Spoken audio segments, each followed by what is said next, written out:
Assalamualaikum warahmatullahi wabarakatuh. Perkenalkan, saya Widya Auli Astuti, NIM K1A1200030. Baik, di sini saya akan menjelaskan tentang ikan kurau atau Eleutronema tetradactylum. Apa sih itu Eleutronema tetradactylum? Eleutronema tetradactylum adalah sejenis ikan laut yang tergolong ke dalam suku Polynemidae, di mana ikan korau merupakan jenis ikan demersal yang memiliki kemampuan renang hingga perairan payau. Ikan korau juga menjadi salah satu komoditas penting di bidang perikanan, meski keberadaannya mulai langka karena faktor gencarnya perburuan dan iklim, serta kondisi laut yang makin tercemar. Adapun untuk klasifikasi dari ikan korau itu sendiri, filum Chordata, kelas Actinopterygii, subkelas Telestei, ordo Percomorphi, divisi Versiformes, famili Polynemidae, genus Eleutronema, spesies Eleutronema tetradactylum, nama lokalnya ikan korau.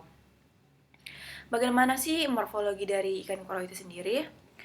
Ikan kurau bermodel memanjang, panjang standar maksimal mencapai 160 cm, namun biasanya hanya sekitar 60 cm saja. Tinggi tubuh pada permulaan sirip dorsal pertama 2,8 sampai 5 kalinya sebanding dengan panjang standar. Panjang kepala 2,9 sampai 3,8 kalinya sebanding dengan panjang standar. Diameter mata lebih luhur daripada panjang moncong.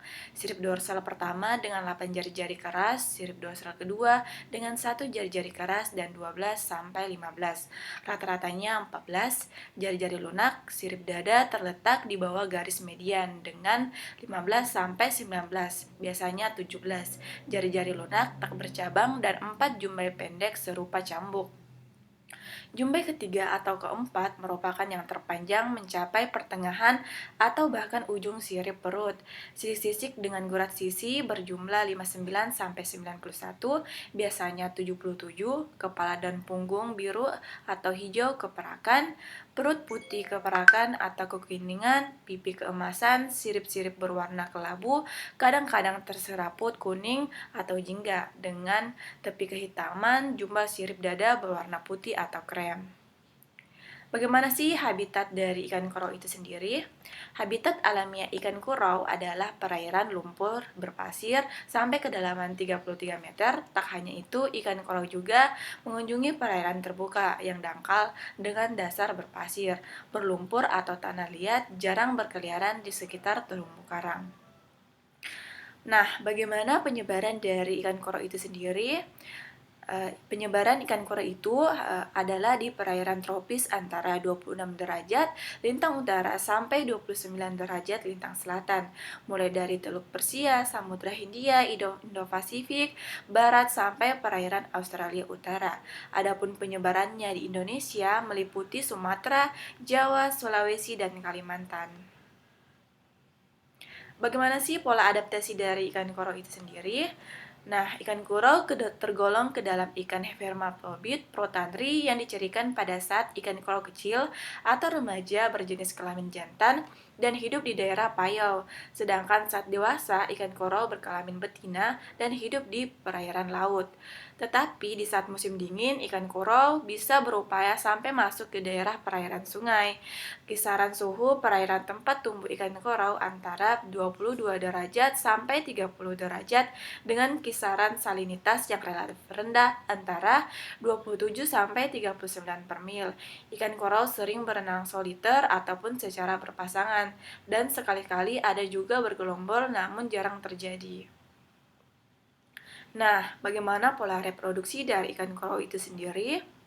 Siklus hidup ikan kurau tergolong panjang. Ikan kurau akan mengalami perubahan jenis kelamin menjadi betina ketika ikan kurau memiliki panjang lebih dari 400 mm dan berumur sekitar 2 tahun. Ikan kurau sendiri dapat mencapai ukuran 2000 mm, tetapi ukuran yang biasa ditemukan antara 400 mm sampai 500 mm. Proses matang gonad ikan korau terjadi secara bertahap dan diduga mengalami pemijahan. Jumlah fekunditas ikan korau berkisar antara 5.468 sampai 10.256 butir dengan indeks kematangan gonad antara 7,64% sampai 11%. Hidup ikan kurau memiliki beberapa tahap siklus, yaitu tahap perkembangan telur, tahap perkembangan larva, ikan kurau remaja, ikan kurau berumur 2 tahun, atau fase terjadi perubahan jenis kelamin menjadi betina, ikan kurau berumur dewasa kurang lebih 4 tahun berjenis kelamin betina. Nah, bagaimana sih manfaat ekonomi dari ikan kurau itu sendiri? Ikan kurau juga kerap dijadikan ikan incaran para pemancing.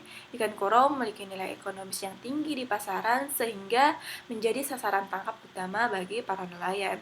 Hasil memancing ini dapat dijadikan tambahan penghasilan bagi masyarakat, terutama mereka yang hidup di perairan, serta dapat menaikkan derajat ekonomi rakyat.